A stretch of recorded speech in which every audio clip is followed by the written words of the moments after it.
Sandra! Welcome to another episode of Asexualized, my asexual life. This is a place to be for education about asexuality, all things asexual. I share my own asexual life journey in order to help you in yours.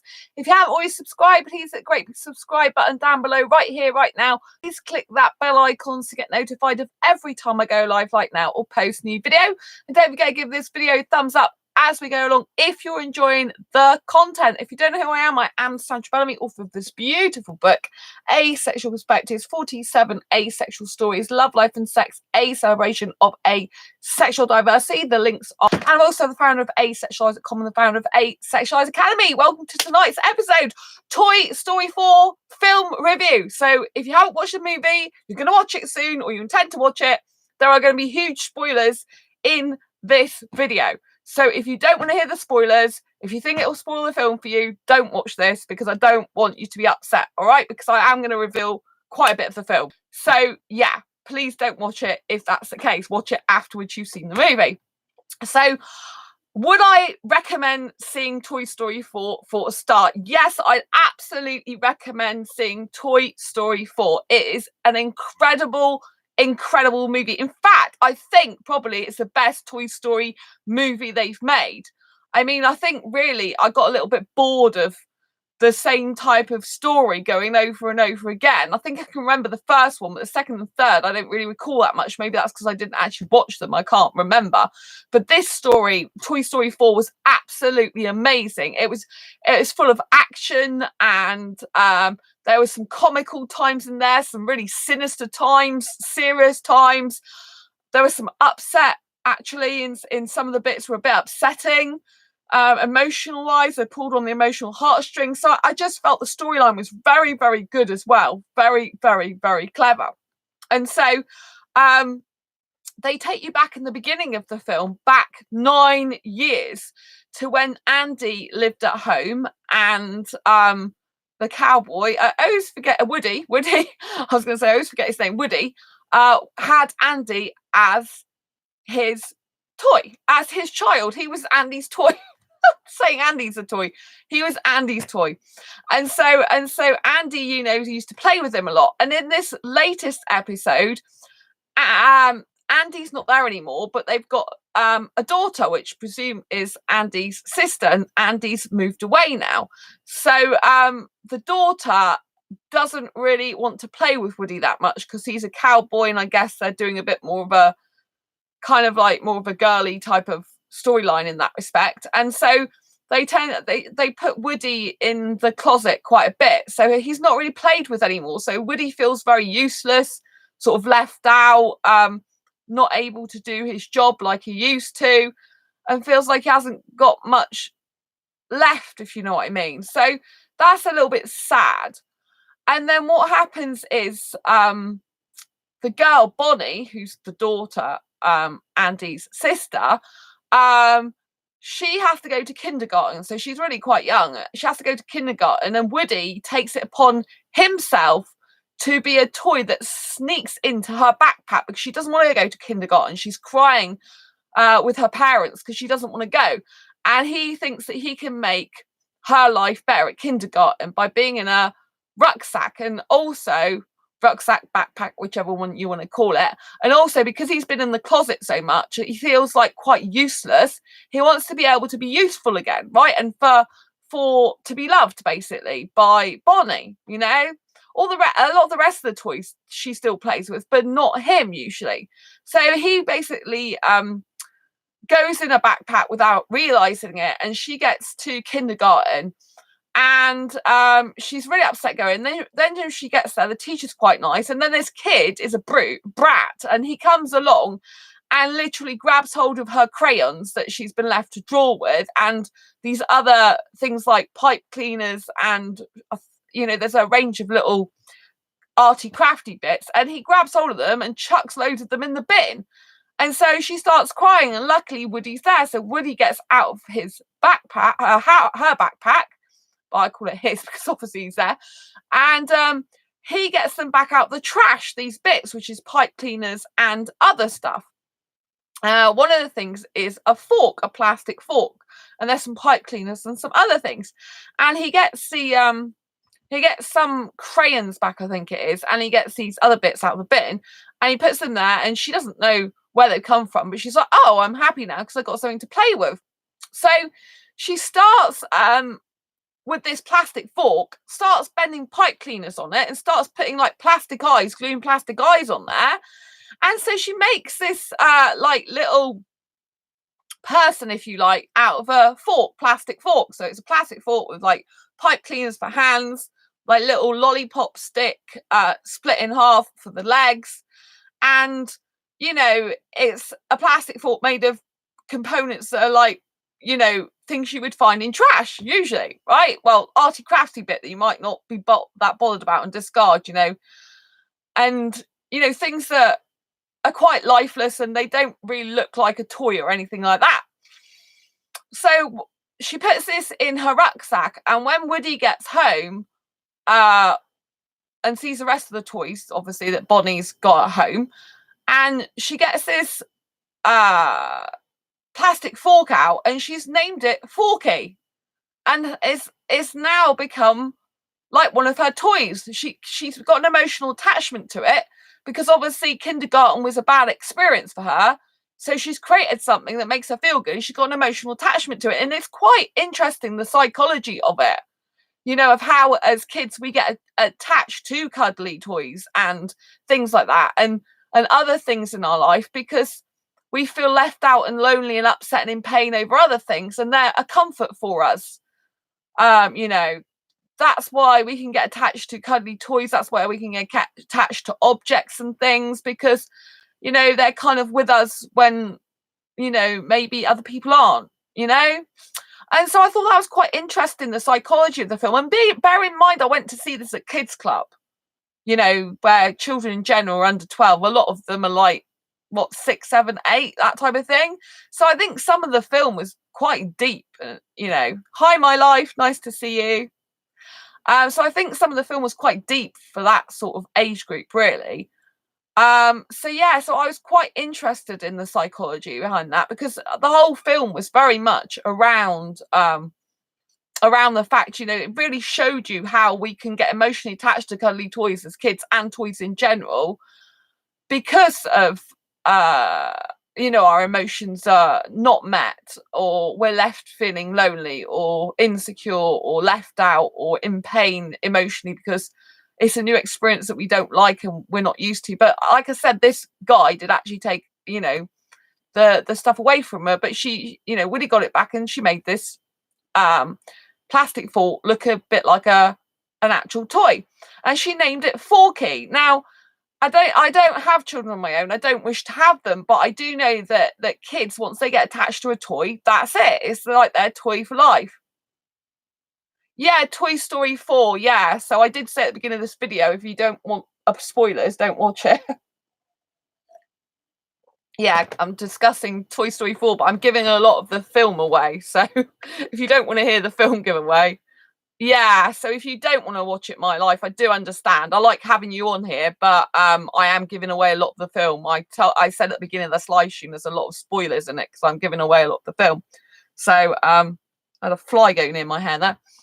So yeah, so she gets this fork, and then it's like her toy, and then she becomes very, very emotionally attached to it. And so, like I said, I haven't got oh, you're not much of a fan of the film. The film was amazing. It was really, really good. It's the best Toy Story I've ever seen. I think it's the best one they've got. It's a very good storyline, lots of action, emotion. So but yeah, you can carry on listening. So anyway, so she gets back home, and like I said, she's made this seemingly toy out of a plastic fork called Forky. And the beauty of this is when she gets back home and all the toys can come alive again, because she's put Forky in her room. And God, why is there a fly in here? I've got no food in here, mate. Wants to join in the story. Sorry about that. It's going in my face. And right, okay, yeah, get back to the review. So yeah, so she gets this toy back. Well, it's like a companion for her, right?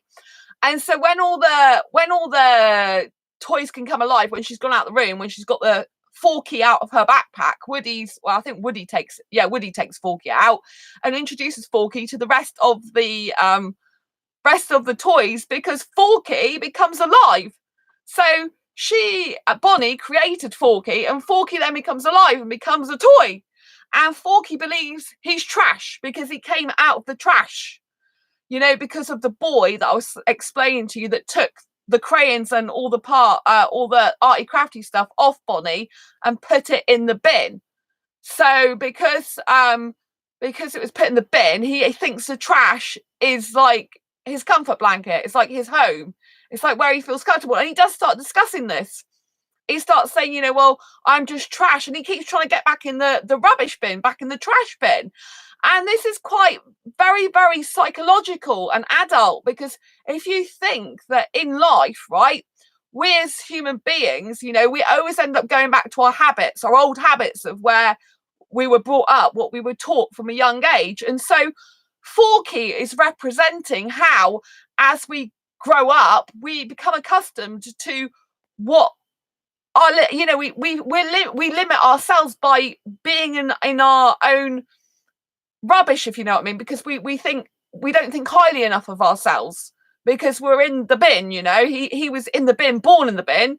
So that's like, he does say later on that he's comfortable in the bin. It's squishy and whatever, and it's comfortable. And so that's why he keeps trying to escape. But Woody's all the time trying to put him back in bed with Bonnie, because they sleep together, because it's Bonnie's new toy. And Woody's like took it upon himself to look after Forky. So he feels like he's useful again, because like I said, he wasn't feeling useful. He was locked in the closet, and she didn't a lot of the time because she didn't want to play with him. So now he's took it on board himself to look after Forky, and he's like a caretaker of Forky, and he's because he knows Forky makes Bonnie happy. He wants to make sure Forky is not going back in the rubbish, because obviously if the rubbish is emptied, then Forky will be lost and Bonnie will be in tears. So it was a really, really good story about, there's often in kids' films a lot of adult themes running through them. So there was a lot in the story about, obviously, like the way you attach as a child to cuddly toys, which I'm not saying is wrong. I have cuddly toys, they do comfort you. They really do. And I love their bright colours, and, cuddly toys do give you, and toys in general, they give you a vivid imagination. It's good to have an imagination in this world. It's good to see possibilities that are not necessarily there in front of your eyes, right? But you can just think and imagine stuff, because later on in life you still need to be able to imagine things. You still need to be able to use your creativity to be able to get along in life. If all you do is think of logic and science all the time, then you can lose your creative touch. Sometimes it's just good to feel things that you can't necessarily see but feel good to you. Do you know what I mean? So I always look in kids' movies, I'm always kind of thinking about adult themes within it. I think a lot of kids' movies are very deep, and I think people miss a lot of this stuff sometimes, or they only see the surface level. So yeah, it was very, very interesting. These different themes that were coming up in throughout the whole film. And then what also crops up is they go back in time. I think I said at the beginning of the film, they've gone back in time 9 years. And that's when they show flashbacks of Andy originally being with Woody. And they also showed you flashbacks of Bo Peep, which Bo Peep and Woody, I think they used to have a thing for each other romantically, but they never expressed it. It was more like they were showing friendship, right? So this movie, it showed you back in that time, because Bo Peep comes back into the film later on. So Woody, what happens is they all go on a trip, right? Bonnie goes on a trip with her family, takes the toys with her, and Woody, like I said, is taking it upon himself to look after Forky. Forky decides he wants his freedom because he doesn't think he's a toy, he doesn't believe he's a toy, and he wants his freedom. He goes out the window. And so when he goes out of the window, then Woody has to go after him. And so Woody gets out of the camper van and goes after Forky. And at the time, those two aren't getting on that well, because Forky's playing up all the time. He thinks he should still be in the back in the trash because that's where he feels he belongs, because that's where he feels safe and comforted. And at this point, Forky's like, "Oh, carry me to Woody," and Woody's like, "No," and as they start talking, because they're on this long road together, because obviously Woody had to catch up with Forky, who flew out the window, jumped out the window, and Woody's like, I'll catch you up in the camper van. They become like really good friends over this period of time. And so they've got the kind of adult theme of not getting on so well, and then they bond, you know, through this journey of being on their own together. And so, and when they travel, they end up at this fairground type of place, and there's this shop that sells old collectibles and antiques and stuff, and it's got this doll in there. But the problem is it's got these really scary dolls. I mean, really, really scary. It's got a doll, like a girl doll, and these guy dolls, and they really freak you out. Really freak you out. They're not supposed to be nice when you meet them. And what they want is the girl doll. She was born with a defect because her voice box doesn't work. And so she wants to capture Woody, who's gone in there. So Woody went in there with Forky because he thought he might have seen Bo Peep's lamp in the window. But Bo Peep is nowhere to actually be seen. But the lamp he recognises, it looks like hers from years ago.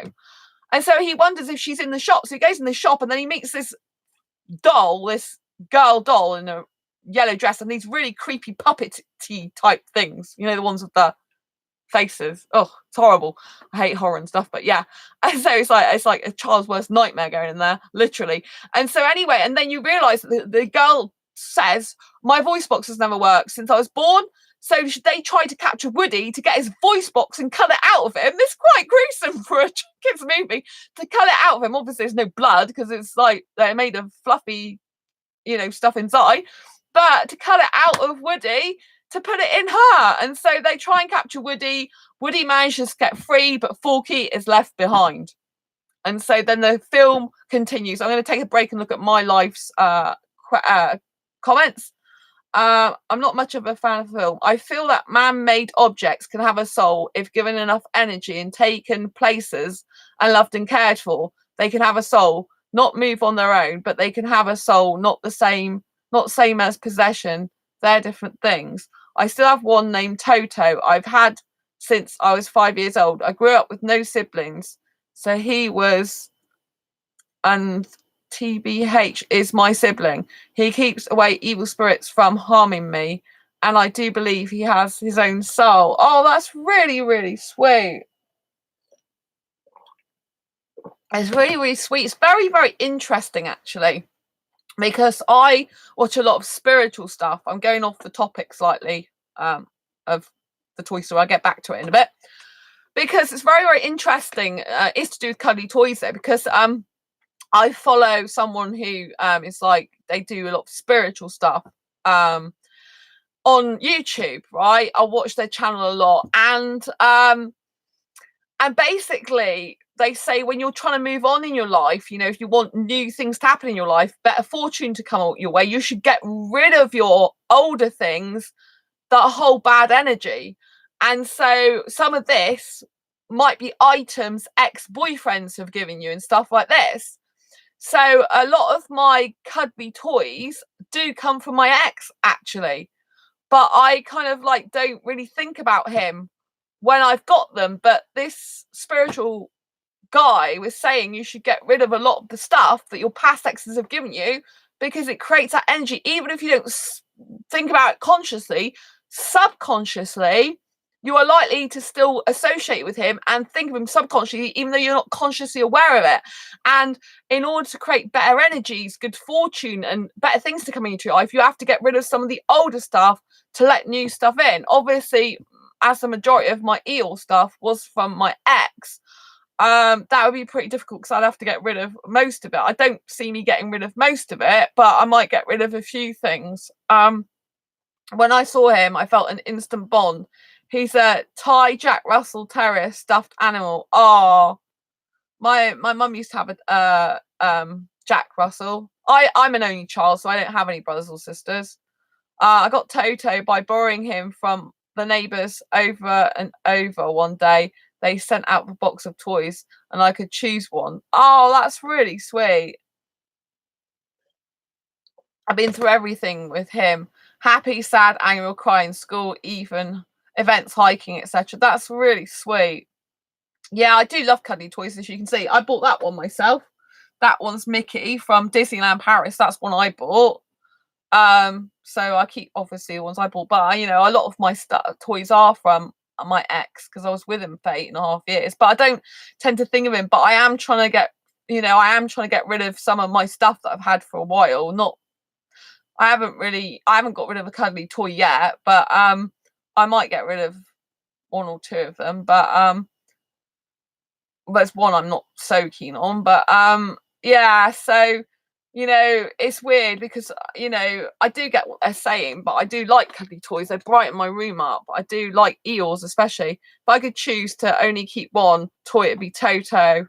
That's really nice. Yeah, that's really good.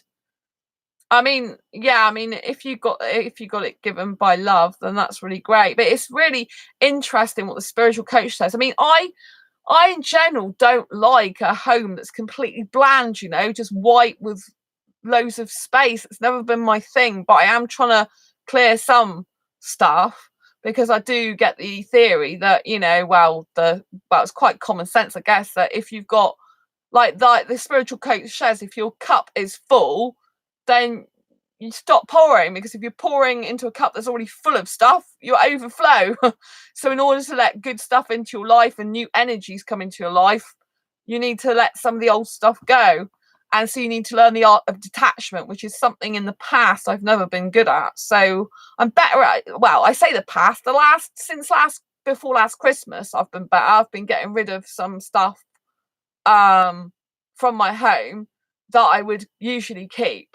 So I've just been like getting rid of it, which is good. I've been learning to detach more because I have got quite a lot of stuff anyway. So yeah, so it's good. I sell some, well, I sell a lot of it, but just spare cash for, you know, food or whatever. So yeah, it's do think it's important to try and learn detachment. It's something I've never been good at, but I'm trying to practice. Well, I say in the past I haven't, but you know, now I'm getting a lot better than I used to be. But I do love cuddly toys. I don't like to be completely bland, you know. But there's still stuff that I can get rid of in my past that I don't really need because I don't use it. You know what I mean? So I think it's good. I think it's good to do that. But yeah, I think I love cuddly toys though. I think they're so cute. I mean, I like to, you know, I've got some bears as well that my best female friend bought me as well. But she's moving. My best female friend, who's not asexual, is moving. I've got to go say goodbye to her tomorrow. But she said she will be coming back, but occasionally. I think it is not till November. But you know, she's moving away. So I don't know how often I'll see her anymore, which is a bit sad. But yeah, so she said she gave me bears and stuff that's around the corner that you can't see, but it's really sweet of them. So yeah, I'm only seeing for like half an hour tomorrow with her new guy. I've got to get Toto a peppermint girl. What? Oh, permanent girlfriend. I thought you said peppermint girlfriend. I thought you were gonna be like Forky and get a peppermint and make a toy for Toto out of a peppermint. That could be quite interesting. Oh, I got a thing about eyes though. I don't like glass eyes. I don't like a lot of eye stuff. So I don't usually have things with glass eyes. I have them with felt eyes. See? Do you know what I mean? I like felt eyes. Anyway, I might continue the film review because that's what I'm doing this video about, and people will be waiting to hear the rest of it. So, where was I? So yeah, so he went into the shop. Willie went into the shop to try and see if Bo Peep was in there when he saw the light, because she normally is part of a setup with a light. Couldn't find her. Like I said, they tried to want to get his voice box. He ran away, but sadly they grabbed hold of Forky. Forky was left behind. So he didn't want to leave Forky behind forever because obviously he's Forky's Bonnie's toy, and Woody feels a sense of responsibility and duty to get Forky back and make Bonnie happy because he feels useless else because otherwise he's in the closet, right? So anyway, so what happens is it's quite an adventure, obviously, and he has to get Forky back, right? So when he's like when he's running away, he gets picked up by this girl, who then takes him to this playground to play with him. and she goes off and sees her mum, and then all these kids, like a busload of kids, come on, and Woody ends up with all these other kids in like a sandpit. And then all over a sudden, Bo Peep turns up and rescues him in a vehicle, which is a vehicle. Sorry, I don't mean to freak out. This fly is really bugging. What is the fly trying to tell me? Must be some sort of spiritual thing. Oh, I've got to. I have to wash my hair. I'll see you tomorrow. Oh, see you tomorrow. Sorry, I freaked out. This will be like a video more of a freak out over a fly, won't it? It must have some spiritual meaning that I'll get a fly on my face. It has to, because that's just really weird. So I will resume my conversation now. So I'll take a clip of this and go, look, this is a weird girl who's freaking out over a fly. And YouTube classic moment. So yeah, so what happens then is so Woody's in the like a sandpit, I said, and then Bo Peep rescues him, and she's in this skunk vehicle. It's hilarious. This was a really funny part of the film. So Bo Peep is with this other little ninja type, looks a bit like Lego girl, and she's got a sheep with her, and she's in this skunk, this vehicle's dressed like a skunk. And Woody's like, why are you in a skunk? And it's because if anyone sees a skunk, they will run away. So it means she can get to where she needs to go. So he talks Bo Peep into go in the shop, and basically he talks Bo Peep into going in the shop to try and get Forky back, right? And so when he tries to get Forky back, obviously they're still after his voice box. Her sheep go missing, and so the story carries on and on like that, right? I don't think you want me to reveal the ending because I think that would be a bit unfair. But I just have to tell you as well, there's 3 bits on the end of this movie, right? 3 bits on the end of this movie. So I'm not going to tell you what happens in the end. I've told you enough of the film now, but there are some very heartbreaking moments in there.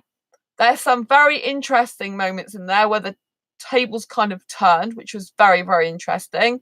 Like I said, I've been through some of the psychology, more adult, deep stuff with you, but there was some tearful moments I had to hold back myself from crying, And so, I don't want to reveal any more of the film because I think I've revealed enough, but it's just a really, really good film. I found there was loads of action in it, pulling at the emotional heartstrings. The Bo Peep and Woody had very good chemistry. And it's very interesting. But like I said, there's 3 bits at the end. So if you get to the end of the film and you think, oh, the credits are just about to come on, there's 3 other bits to the story, like other scenes. And what happened in the cinema today, which was a slight little annoyance, if I'm honest, is the cleaners that come to clean the popcorn and the drinks away. They usually often come through the the end credits. They often come through that. But the thing is they came at these credits when they weren't fully the end, because there was 3 other scenes which were very good scenes. But a lot of the people, they're already walking out their seat, and I was at the front of the cinema, the screen, and they were just like stood in front of it, so I couldn't see the screen fully. And there was 3 really good scenes at the end, which other people probably would have left by then, or at least left from the first one, because people don't think about stuff like that, them being on there. But I always stay throughout the whole credits, so I saw 3 scenes. But some people I think had already gone, and the other people, they were already stood up. And it was really annoying because I was a front row seat this time, and they were stood in my way for the final 3 scenes. So I was thinking, come on, I wish that the guys that came to do the popcorn and take the drinks bottles away, I wish they had just come in that little bit later. You know what I mean? Just a little tiny bit later, where I could have seen those 3 scenes, because it was a bit disappointing or a bit annoying that they did that. And this other guy was going, there's plenty of toilets upstairs, there's plenty of toilets upstairs, there's plenty of toilets upstairs. I thought, and when I went out, I was the last one to go out the cinema. Surprise, surprise, because I watch all the end credits. And even after all the credits are gone, after these 3 scenes are gone, the Pixar thing where the lamp usually jumps on the eye, there was one of the characters out the movie that jumped on the eye. So even that final bit was a bit to do with the actual movie. And so they missed that as well. They all missed that because I was the only one who saw that. And when I went to go out of the cinema, I went to walk out, there was a yellow caution ribbon over saying, do not go in. and I had to go underneath it to get out. I'm like, why have they put a yellow caution thing up there? It's really, really weird. Obviously, they're just stopping kids going there, but I just thought it was a bit dramatic. Do you know what I mean? I had to go underneath it. I thought, well, it's a bit odd, doesn't it? So, but you know, I would have liked to have just had that last little bit of like, you know, get out of my way. I want to see the screen. Do you know what I mean? So if you are going to see Toy Story 4 and you've never seen it before, then please stay on at the end and know there's 3 more little scenes, very, very short scenes, but they are good. So, yeah, do watch it. There are some other funny things. I have to say, one thing I have to say, which I think you'll agree with me on, is if you've watched Secret Life of Pets, you'll know there's a bunny in Secret Life of Pets and Secret Life of Pets 2.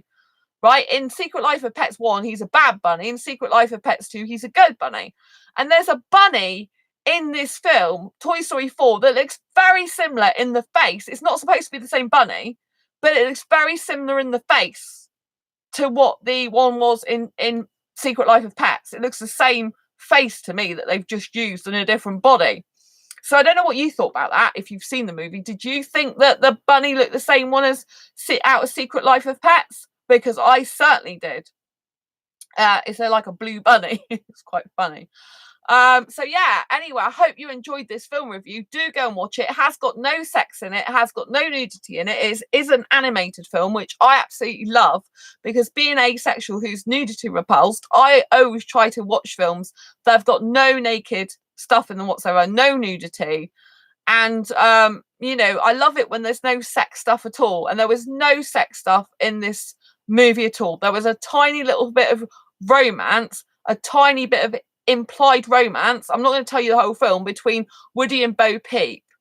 I'm not going to tell you the rest, what happens in that case, but you know, it's sort of like they get near each other and you feel like they're going to kiss, but they don't actually do that.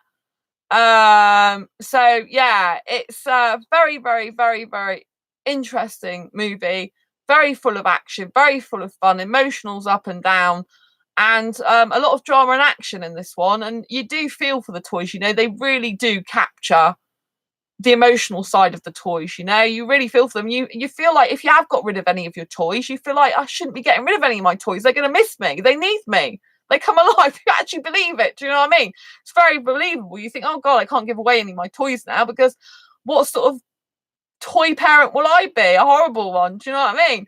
So, because I've decided, I've got an Eeyore teapot, but I don't use it as a limited edition, so I thought I'll probably sell that online. But then I keep looking at his little face and it's like, oh, don't sell me. I'm like, yeah, but you can go to a good home where someone will use you or need you more than I do. Do you know what I mean?